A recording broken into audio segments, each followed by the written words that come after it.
Bonjour à tous. Aujourd'hui, je voudrais vous parler de Noël.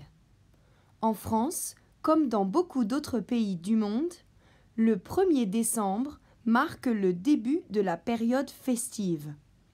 On achète les calendriers de l'Avent pour les enfants, on installe le sapin dans le salon, on décore la cheminée, on sort les lumières du grenier.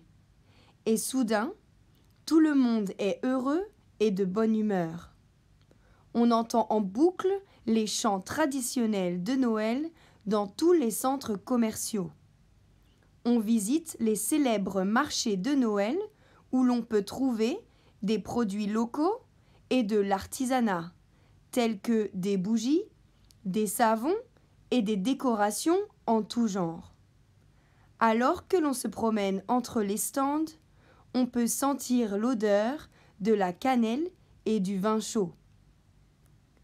Une autre tradition française, c'est de faire un don pour une association caritative comme la Croix-Rouge ou les Restos du Cœur. Car Noël, c'est aussi synonyme de partage et de générosité. Le 24 décembre au soir, de nombreux Français, catholiques pratiquants ou non, se retrouvent à l'église pour assister à la messe de minuit, qui, en réalité, a lieu entre 18 et 22 heures. C'est une tradition toujours assez populaire. Cependant, chaque région et chaque famille française célèbre Noël différemment. Dans ma famille, le réveillon se fête habituellement chez mes parents, en petit comité, avec ma mère, mon beau-père et mon frère. On regarde des vieux films à la télé, comme Le Père Noël est une ordure, ou des émissions de variété.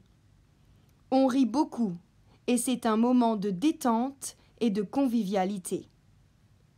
Le jour de Noël, le 25 décembre, c'est le grand jour.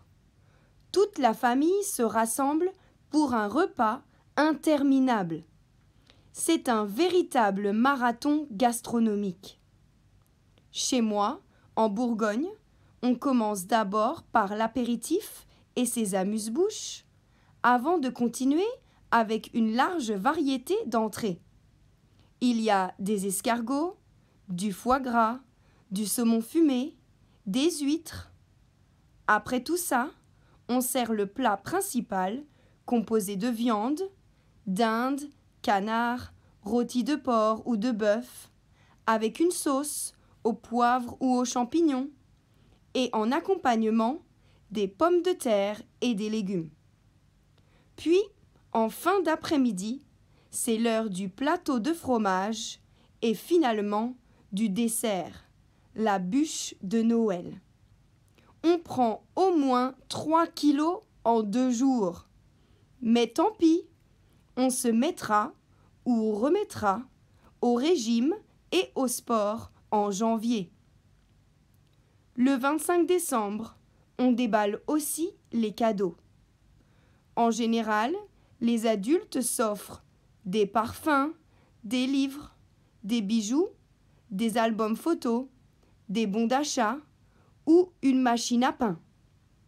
Mais quand j'étais petite, je recevais plutôt des animaux en peluche, des poupées, des jeux de société, des CD, des jeux vidéo ou un nouveau vélo.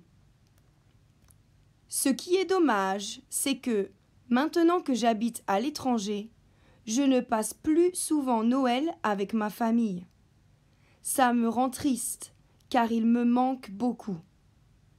D'un autre côté, j'ai la chance de pouvoir voyager et découvrir comment d'autres pays et cultures le fêtent, ce qui est très enrichissant.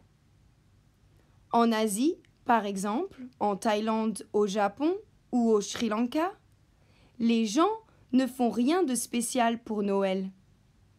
La plupart de la population locale travaille comme si de rien n'était. C'est assez déprimant et déroutant. L'année dernière, J'ai passé Noël en Australie. C'était vraiment une expérience incroyable, car là-bas, en décembre, c'est l'été.